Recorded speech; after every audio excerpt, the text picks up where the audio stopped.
নির্বাচনটা মানে সবাই বলছে নির্বাচনটা খুব ভালো হওয়া দরকার, কিন্তু একটা নির্বাচন ভালো হইতে গেলে যেমন একটা তরকারি ভালো হইতে গেলে যে সমস্ত ইনগ্রিডিয়েন্টস দরকার হয়, আপনি কি মনে করেন কিনা যে এই নির্বাচন ভালো হওয়ার জন্য আমলাতন্ত্র থেকে শুরু করে যারা যারা এটা স্টেক আছেন তাদের আচরণ প্লাস সাথে যদি বলি যে রাজনৈতিক দলগুলোর যে আচরণ, এখানে কি আপনি দেখতে পাচ্ছেন যে ভালো নির্বাচন হবে? আমি কনফিউজড। কেন কনফিউজড? না বলে যে মর্নিং শো দা ডে। আপনি দেখেন তারেক রহমান সাহেব আসার পর থেকে যেটি দেখা যাচ্ছে বাংলাদেশে, আমার কাছে আপনার কাছে কি মনে হচ্ছে? আপনি বুকে হাত দিয়ে বলবেন বাংলাদেশে কোনো অন্তর্বর্তীকালীন কোনো সরকার আছে মনে হচ্ছে? কোন মনে হচ্ছে? আমার কাছে মনে হচ্ছে না। আমার কাছে মনে হচ্ছে একদিক থেকে সবকিছু কন্ট্রোল করা হচ্ছে। আপনি দেখেন তারেক রহমান সাহেব যখন আসছে ওনাকে যে প্রোটোকল দেওয়া হয়েছে, আপনি মনে করেন এই প্রোটোকল বাংলাদেশে কোনো প্রধানও পেয়েছে? আমার কাছে মনে হয় না।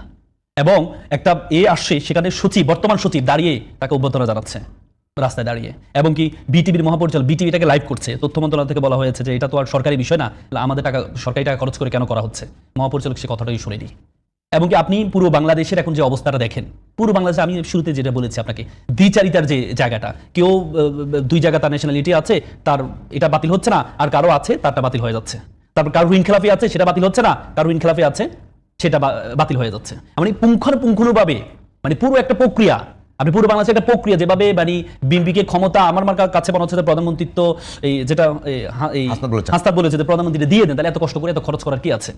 এত খরচ করার কি আছে? আপনি দেখেন সিম্বলটা, আপনি দেখেন এই একটা মামলা, আওয়ামী আমলে একটা মামলা, সে মামলা তার পাতিটা বাতিল হচ্ছে।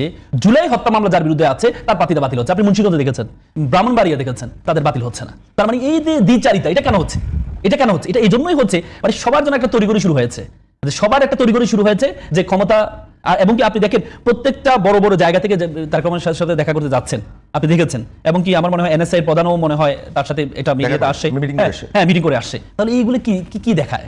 এগুলো কি দেখায়? তার মানে আপনি দেখেন, এবং মিডিয়ার আপনি যে কার্যক্রমগুলো দেখছেন, উইথ ডিউ রেসপেক্ট, আমি এক্সেপশন আছে, আমি কিছু মিডিয়ার কথা বলছি, যেভাবে মানে শেখ হাসিনাকে আসলে শেখ হাসিনা ফ্যাসিস্ট হয়েছে কেন? শেখ হাসিনা ফ্যাসিস্ট হয়েছে তাকে তার পাশ থেকে যেভাবে মিডিয়া বলে প্রত্যেকটা জায়গা থেকে তাকে যেভাবে বাতাস দেওয়া হয়েছে, তাকে প্রত্যেক বলছে আপনি যা বলবেন সবকিছু সত্য, কোনো মিথ্যা নেই, আপনি যা করবেন সব সত্য। ডানে বামে যারা ছিল সবাই বলেছে আপনি যা করবেন সবই রাইট। এই যে সবই রাইট করতে গিয়ে শেখ হাসিনাকে ফ্যাসিস্ট বানিয়েছে। আমার কেন যেন আশঙ্কা হয় তারেক রহমান সাহেব, আমি বললাম তারেক রহমান সাহেব একটা ব্যক্তি যার বাবা ছিলেন প্রেসিডেন্ট, মা ছিলেন প্রধানমন্ত্রী, বাংলাদেশে এমন কোনো ব্যক্তি নেই, কিন্তু তাকে ওনার জায়গা থেকে আমরা সম্মান করি। আপনি দেখেন রিসেন্টলি যে জরিপটা হয়েছে, এটা কি বলে রিসেন্টলি যে জরিপটা হয়েছে গতকাল যে ডাক্তার শামীম সাহেবের যে অ্যাসোসিয়েটস যে জরিপটা হয়েছে, আপনি জরিপে দেখেছেন কি করেছে? যে আমি তার মেমোরান্ডামটা, তার ঘটনাটা দেখেছি, এই সংস্থাটার ঘটনাটা, তার কার্যক্রম, সে যে নিবন্ধন নিয়েছে, কিসের জন্য জানেন? সে নিবন্ধন নিয়েছে স্বাস্থ্য রিলেটেড কাজ করার জন্য। ডাক্তার শামীম সাহেব রংপুর মেডিকেলে ছিলেন, উনি স্বাস্থ্য বিষয়ক কাজ করার জন্য এই নিবন্ধনটা নিয়েছেন। এবং ওনার মেমোরান্ডামটা আমি দেখেছি, ওনার বেপিয়া হচ্ছে শুধু ঢাকা বেপিয়া কাজ করতে পারবে উনি, ওনার যে জুরিডিকশন ঢাকার মধ্যে, অথচ পুরো বাংলাদেশে একটা জরিপ করে ফেলেন উনি, পুরো বাংলাদেশে একটা জরিপ করেন। জরিপের পার্থক্য কি দিলেন? 70 আর 20। অথচ এর আগে যতগুলো ব্র্যাক জরিপ করেছে, আইআরআই জরিপ করেছে, এই কি বলে আপনার ইনোভেশন জরিপ করেছে, প্রত্যেকে জরিপে 5 থেকে 10% পার্থক্য। আর উনি পার্থক্য কি দেখালেন? এবং কি সবচেয়ে আশ্চর্যের বিষয় হচ্ছে উনি রংপুরে, আপনি জানেন রংপুরে জামাতের সবচেয়ে বেশি কার্যক্রম, বেশি, বরিশালে সবচেয়ে কম। উনি রংপুরে দেখালেন জামাত পাবে মাত্র 20%, আর বরিশালে দেখালেন 30%। না, যদি ধরেন যে প্রতিষ্ঠান জরিপ করেছে তা যদি তাদের জরিপ যদি ঠিক না হয়, সেটি তো তাদের গ্রহণযোগ্যতা। এই যে জরিপটা সে করেছে এবং এই জরিপটাকে যেভাবে ফুলিয়ে ফাঁপিয়ে যেভাবে প্রচার করা হয়েছে, আপনি দেখেন যেভাবে প্রত্যেকটা জায়গায়, অথচ এটা একটা সংস্থার পর্যায়ে পড়ে না। জরিপ করার যে একটা ন্যূনতম যে যোগ্যতা, সেই যোগ্যতাটা তার নেই। আপনি দেখেন সেখানে বলেছে যে এর আগে যতগুলো জরিপ ছিল 30 থেকে 35%, যারা হচ্ছে পেন্ডিং, তারা চিন্তা করবে কাকে ভোট দিবে, আওয়ামীর যে ভোটগুলো আছে, অর্থাৎ তারা জরিপে বলেছে 0.3% যারা চিন্তা করছে কাকে ভোট দিবে। তার মানে সবাই সিদ্ধান্ত নিয়ে নিয়েছে কাকে ভোট দিবে। এই যে জরিপটা আপনি দেখেন, আমি মনে করি কি জানেন, আমাদের কমন সেন্সটা অ্যাপ্লাই করা দরকার। আপনি দেখেন একটা পাবলিক বিশ্ববিদ্যালয়, একটু জাহিদ ভাই যেটা বললো, ঢাকা বিশ্ববিদ্যালয় শিবিরের যে কার্যক্রমগুলো, একটা পাবলিক বিশ্ববিদ্যালয়, আপনি দেখেন বাংলাদেশে যত পাবলিক বিশ্ববিদ্যালয়গুলো আছে, আমি একটু শেষ করি, বাংলাদেশে যত পাবলিক বিশ্ববিদ্যালয়গুলো আছে, এই পাবলিক বিশ্ববিদ্যালয় কিন্তু প্রত্যেক একটা পাবলিক বিশ্ববিদ্যালয় একটা রিক্সা চালকের ছেলে পড়ে, একটা এলিটের ছেলে, ইংলিশ মিডিয়ামের ছেলে পড়ে, একটা মধ্যবিত্ত পরিবারের ছেলে পড়ে। তার মানে একটা পাবলিক বিশ্ববিদ্যালয় প্রত্যেকটা জায়গাতে বাংলাদেশে যে কোনো কর্নার, ধগান চিটমহল পর্যন্ত সেটা প্রতিনিধিত্ব করে। এবং আমরা যখন বিশ্ববিদ্যালয় পড়ি, আমি যেমন ঢাকা বিশ্ববিদ্যালয় পড়তাম, আমার এলাকা যখন যেতাম, এলাকার প্রত্যেকেই তার সন্তানকে নিয়ে আসতো, আমার সন্তানকে কোথায় পড়াবো, পরামর্শ নেওয়ার জন্য। তার মানে একটা পাবলিক বিশ্ববিদ্যালয় একটা ছাত্রকে যেভাবে মানুষ অ্যাড্রেস করে, সে পাবলিক বিশ্ববিদ্যালয়গুলো যেভাবে আপনি ভূমিধস বিজয় দেখেছেন, নট অনলি ঢাকা বিশ্ববিদ্যালয়, হয়তো অনেকে প্রশ্ন করেছে ঢাকা বিশ্ববিদ্যালয় হয়তো এক্সেপশন হয়েছে যখন ঢাকা বিশ্ববিদ্যালয়ের রেজাল্টটা হয়েছে। ঢাকা বিশ্ববিদ্যালয়ের রেজাল্টের আগে বিফি একটা করেছে, সেখানে আবিদকে দেখিয়েছে 46% আর সাদিক কামকে দেখাচ্ছে 6%। ঢাকা বিশ্ববিদ্যালয়ের পরে ভূমিধস বিজয় হলো, অনেকে বলছে এটা এক্সেপশন, ব্যতিক্রম। এরপরে কি দেখেছেন? জাহাঙ্গীরনগর দেখেছেন, জাকসু দেখেছেন, রাকসু দেখেছেন, চকসু দেখেছেন, আজকে মনে হয় জকসু হচ্ছে। তার মানে এই যে আপনি তো একটা পাবলিক, আপনি নর্থ সাউথের যদি স্টুডেন্টদেরকে নিয়ে কোনো কিছু জরিপ করেন, তাহলে নর্থ সাউথের এলিটরা পড়ে, আপনি সঠিক জরিপ পাবেন না। কিন্তু একটা পাবলিক বিশ্ববিদ্যালয় যদি আপনি জরিপ করেন, তাহলে পুরো বাংলাদেশের একটা প্রতিচ্ছবি কিন্তু একটা পাবলিক বিশ্ববিদ্যালয়। আচ্ছা, তার মানে পাবলিক বিশ্ববিদ্যালয়ে যে জরিপের মাধ্যমে যে ভূমিধস বিজয় হয়েছে, এটা কিন্তু বাংলাদেশের রিফ্লেকশন।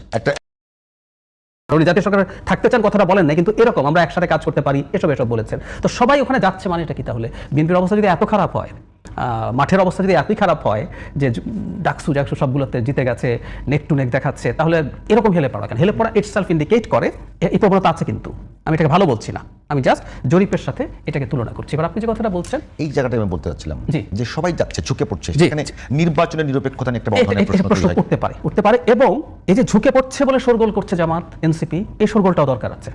এর মানে এই না অলরেডি ঝুঁকে পড়েছে। রাজনীতি আপনি যখন করতে যান, একটা পটেনশিয়াল থ্রেটকে মাথায় রেখেও আপনি শোরগোল করবেন, এটা আমার মনে হয় উচিত। যখন হয়ও নাই তখন আপনি শোরগোল করবেন। এই কারণে শোরগোল দেখে এটা বলা যাবে না। ধরুন ভাই যেটা বলছেন যে সরকার সব ঝুঁকে গেছে, এই সরকার পুরো বিএনপিকে ক্ষমতা নিয়ে আসতে পারতেছে, তো তাহলে তো জামাতের নির্বাচন বর্জন করে সংবাদ সম্মেলন করা উচিত, তাই তো? যদি ব্যাপারটা এরকম হয়ে থাকে, আসলে ব্যাপারটা এরকম না। এতই যদি হয়ে থাকে, সবাই মিলে বসে আছে, নির্বাচন কমিশন, প্রশাসন, সরকার তাকে এই প্রোটোকল দিচ্ছে, তো ওনারাই সবাই ক্ষমতায় নিয়ে আসতে চায়, তো জামাতের তো নির্বাচনে যাওয়া উচিত না। আগে এসে ঘোষণা দিয়ে নৈতিক মনে করেন যদি কোনো নির্বাচন তফসিল ঘোষণা হবার পরে বিএনপির সঙ্গে সরকারের যে আচরণ, সরকারের বিভিন্ন মানে সংস্থার যে আচরণ, সেটা কি? আমি সংস্থার ক্ষেত্রে, নিরাপত্তার ক্ষেত্রে আমি যেটা মনে করি, ওনার সেই রকম রিস্ক আছে, একটু খেয়াল করি। এখন জামাতের প্রধান পেলেন না কেন? আমি যদি বলি এভাবে, জামাত প্রধান কিন্তু দীর্ঘদিন থেকে বাংলাদেশের সিস্টেমেই চলছেন, and he is safe. Tarek রহমানের লম্বা আলোচনা, উনি কিভাবে এই দেশ থেকে চলে যেতে হয়েছে, পরে কিভাবে আসছেন, তার দল কিভাবে একটা দেশের শত্রুতে পরিণত হয়েছে, একটা শত্রুতে পরিণত হয়েছে, তার যে রিস্কের আলাপ আছে, এগুলো সাবস্ট্যান্টিভ, এগুলো অনেক তো আমরা জানিও না, সরকার জানে, উনি জানেন, সবকিছু মিলে কোঅর্ডিনেট করে হয়তো এটা করা হয়েছে, সেটাকে আমি ওইভাবে দেখতে চাই। এর বাইরে আবারও বলছি, অনেক ক্ষেত্রেই না এই অঞ্চলে এটা প্রবণতা। একটা কথা আছে যে তৃতীয় বিশ্বের যে দেশগুলো আছে, সেগুলোতে ক্ষমতার পরিবর্তনের সাথে জনসমর্থনের পাশাপাশি সিভিল ব্যুরোক্রেসি, মিলিটারি ব্যুরোক্রেসি এবং ইন্টারন্যাশনাল যে একটা ইনফ্লুয়েন্স, এগুলো খুব বেশি গুরুত্বপূর্ণ ভূমিকা পালন করে। আমি জানি না এটা কতখানি বাস্তবসম্মত। আমি আমার অপিনিয়ন বলি, সেই জায়গাটা থেকে আমরা দেখছি যে সিভিল ব্যুরোক্রেসি, মিলিটারি ব্যুরোক্রেসি, সব জায়গাতে, ইভেন গণমাধ্যম, পুরোটাই কোনো একটা দলের দিকে ঝুঁকে গেছে। সেখানে একটা কথা থেকেই যায় যে একটা কনস্পিরেসি থিওরি তো কাজ করে। আমি পাল্টা বলি, সেটা হচ্ছে যদি এটা ঘটেও, এখন ভাইয়ের হয়তো ভালো লাগবে না, জামাত অনেক অনেক অনেক পেছনে বিএনপি চেয়ে, ইটস মাই পারসেপশন। এই যে জরিপটা হয়েছে, আমি আবার বলছি, জরিপ বলছে ভাই ওটা বিশ্বাস করছেন, ব্র্যাকেটটা আমি এটা করছি, আমি এটাকে সঠিক মনে করি, কারণ 1 মাস আগে আসলে জরিপের যারা ভোট দেবে না, তারা সিদ্ধান্ত নিয়ে নেওয়ার কথা। এর মধ্যে আরেকটা জরুরি ব্যাপার আছে, জরিপ করা হয়েছে ডিসেম্বরের 20 থেকে জানুয়ারির 1, এর মধ্যে 2টো ঘটনা ঘটেছে। তারেক রহমান দেশে এসেছেন এবং বেগম খালেদা জিয়া মারা গেছেন। 1984 সালে ইন্দিরা গান্ধী যখন মারা যান, 84 সালে একটা নির্বাচন হয়েছিল ভারতে, কংগ্রেস তার ইতিহাসের সর্বোচ্চ সিট পেয়েছে, 414, আগের নির্বাচনের তুলনায় 61টা সিট বেশি পেয়েছে। ইন্দিরা গান্ধীর মারা যাওয়া আর ম্যাডাম একই রকম এটা বলতে পারি।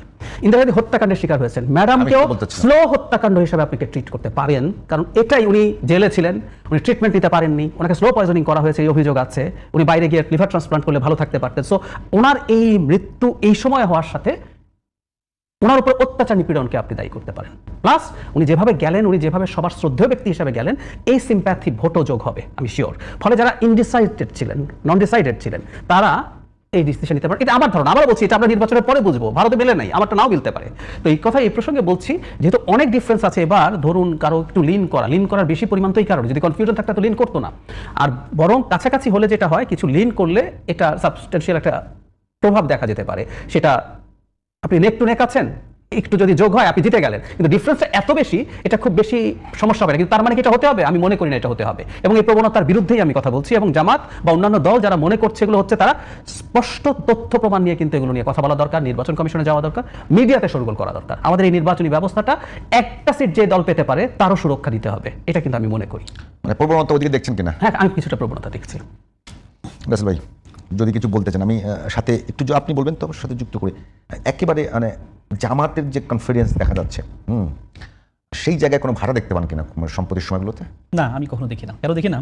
আমি জাহিদের সাথে কিছুটা একমত, আবার কিছুটা দ্বিমতের জায়গাটা কোথায় দেখেন, এই যে জরিপটা তারা করেছে, জাহিদ কিন্তু বলেছে এটা 20 ডিসেম্বর, মানে এমন টাইমে করেছে, মানে উদ্দেশ্যটা আমি খুব অবাক হই। জরিপটা আমি একটু ভালোভাবে যখন এটা তাদের ওয়েবসাইটে ঘেটেছি, আমি দেখেছি, আমি খুব অবাক হই তাদের ইন্টেনশনটা কেমন ছিল। আপনি দেখেন, আমি বললাম যে এই আপনার এই বরিশালের সবচেয়ে খারাপ অবস্থা জামাতের, এবং ইসলামী আন্দোলনের সাথে তাদের একটা জোটের সব বেশিরভাগ আসনই বরিশাল ইসলামী আন্দোলনকে দেওয়া হবে। সেখানে তারা সুকৌশলে বরিশালের ক্ষেত্রে 30% জামাতকে অ্যাড্রেস করছে, জামাত 30% আছে। তার মানে তাদের উদ্দেশ্য হচ্ছে জামাত ওখানে বেশি ক্লেম করবে, তাহলে ইসলামী আন্দোলনের সাথে একটু ঝামেলা পাকাবে।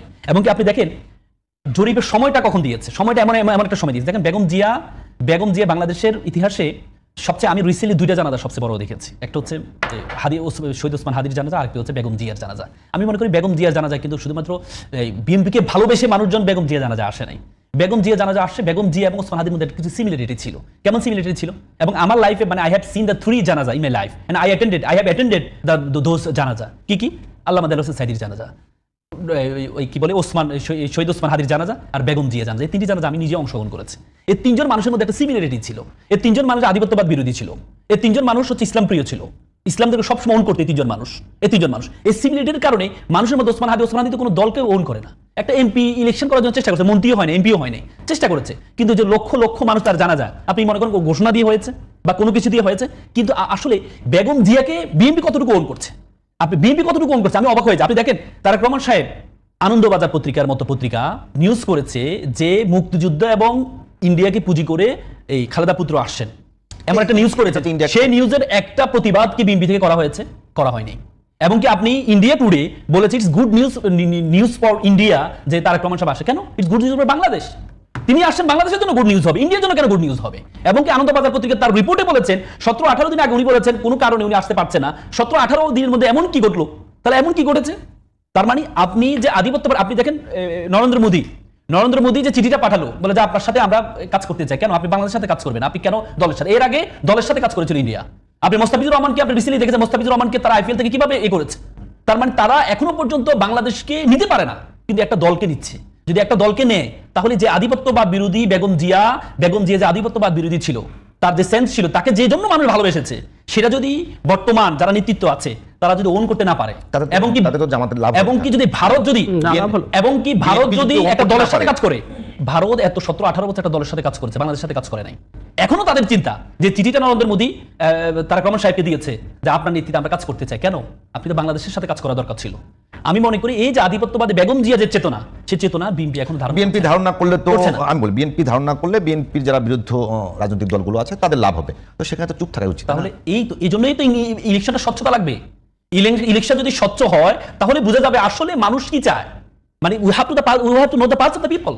আপনি জনগণের পালস বুঝতে হলে তো আপনাকে ইলেকশনের স্বচ্ছতা লাগবে। কিন্তু আপনি তো চারপাশের থেকে এমন একটা ন্যারেটিভ তৈরি করছেন, মিডিয়া বলেন প্রত্যেকটা জায়গা থেকে, যেভাবে এখনই মনে হচ্ছে যেন প্রধানমন্ত্রী হিসেবে বসিয়ে দিচ্ছেন। তাহলে এই যে মানুষ আপনি যেটা বলছেন যে আধিপত্যবাদের বিরুদ্ধেই বাংলাদেশের মানুষ দেখেই তো মানে বেগম খালেদা জিয়া, ওসমান হাদির জানাজা এত লোক এসছে। তার মানে বাংলাদেশের মানুষের ভিতরে আধিপত্যবাদের বিরুদ্ধে একটা সেন্টিমেন্ট কাজ করছে, ঐতিহাসিকভাবে কাজ করছে। যদি সেই জায়গা থেকে বিএনপি সরে যায় তো বিএনপি সেটা ক্ষতি। তো সেখানে সেটার জন্য তো